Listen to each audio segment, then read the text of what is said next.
A Different Pond, written by Bao Fei, illustrated by Thi Boi.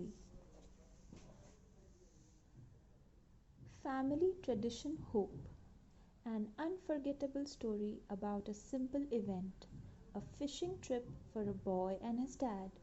Between hope-filled casts, a father tells his son about a different pond in their homeland of Vietnam. On this early morning, a young boy learns of a world bigger than the one he has known.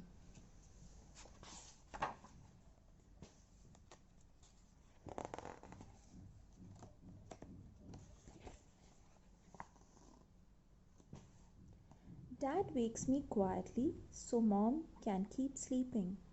It will be hours before the sun comes up. In the kitchen, the bare bulb is burning. Dad has been up for a while, making sandwiches and packing the car. Can I help? I ask. Sure, my dad whispers and hands me the tackle box. The street lights look brighter and the roads aren't so busy before the sun comes up. Dad turns on the heater and tells me stories. A kid at my school said, "My dad's English sounds like a thick, dirty river."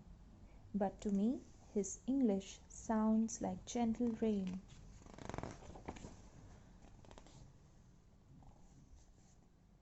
We stop at the bait store on Lake Street. It always seems to be open. "You're here early today," the bait man says. "I got a second job," my dad explains. "I have to work this morning." "On a Saturday?" the bait man asks. My dad nods.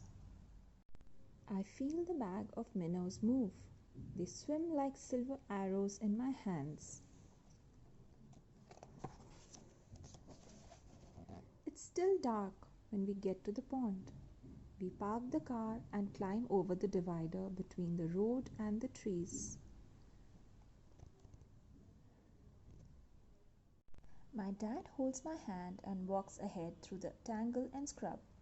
"Step where I step," he says. I'm thinking about what Dad told the bait man. "If you got another job, why do we still have to fish for food?" I ask. "Everything in America costs a lot of money," he explains. I feel calluses on his hand when he squeezes mine. Sometimes a Hmong man is at the pond. He speaks English like my dad and likes to tell funny jokes. Sometimes there is a black man there too. He shows me his colorful lure collection. This time it is just me and my dad. It is a little bit cold. I rub my hands together, yawn, and look up to see faint stars like freckles.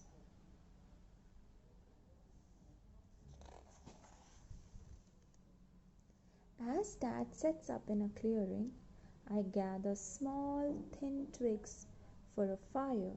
They need to be dry and clean. I count 1, 2, 3, 4, 5, 6, 7, 8, 9, 10, and then 10 more for later. I put some rocks in a circle and set up the twigs like a volcano, Dad reminds me. I set one end of each twig down, the other up, leaning them in so they rest against each other and hold each other up. I get to light with just one match.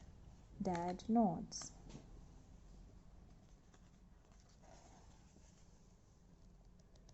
"You want to put a minnow on the hook?" Dad asks. I want to help, but I shake my head no. I don't want to hurt that little fish, even if I know it's about to be eaten by a bigger one. My dad smiles. He is not upset with me. Dad hands me a sandwich, cold bologna between two pieces of bread. "Careful of the spicy stuff," he says. "There's half a peppercorn, like a moon split in two, studded into the meat. I used to fish by a pond like this when I was a boy in Vietnam, Dad says, biting into a sandwich. With your brother? I ask. He nods, then looks away. Dad tells me about the war, but only sometimes. He and his brother fought side by side. One day, his brother did not come home. The bobber dips in the dark and Dad pulls. Got one, he says, almost shouting. A crappie, and soon another. Can I help? I ask. He nods and I use 2 hands to help guide the fish into the bucket. The fish feels slimy and rough at the same time. Dad laughs at the funny face I make.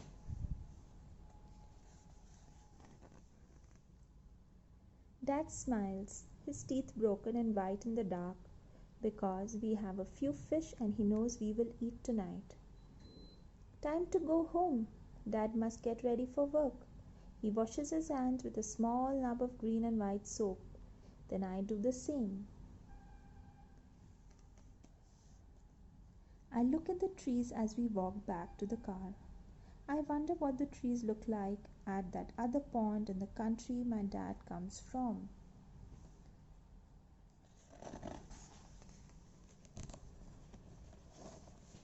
By the time we get home, the sunlight coming through the windows is just a faint tint, blue and grey instead of gold.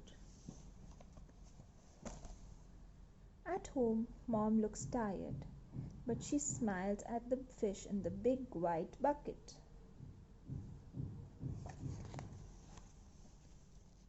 My dad changes his clothes and gets ready to go to work. He pats me on the back and says to Mom, "Our boy did a good job with the fire today." "You learn so quickly," Mom says. Then she asks me to help with the fish before she has to go to work too. I'm sad that she and Dad must leave, but not too sad. I know that later on they will both come home. Look after your baby brother, Mom reminds my brothers and sisters. She means me. Then she gets on her bike and goes to work. I'm not a baby, I think to myself. I helped catch dinner. Tonight, when we are all home, Dad will put rice in the cooker and Mom will fry the fish on both sides until they are crispy. I will bring out the jar of fish sauce that has flecks of chili pepper and carrots floating on top. At the table, my brothers and sisters will tell funny stories. Mom will ask about their homework. Dad will nod and smile and eat with his eyes half closed. "Good fish," he will say to me. And I will smile and nod, and later when we sleep, we will dream of fish in faraway ponds.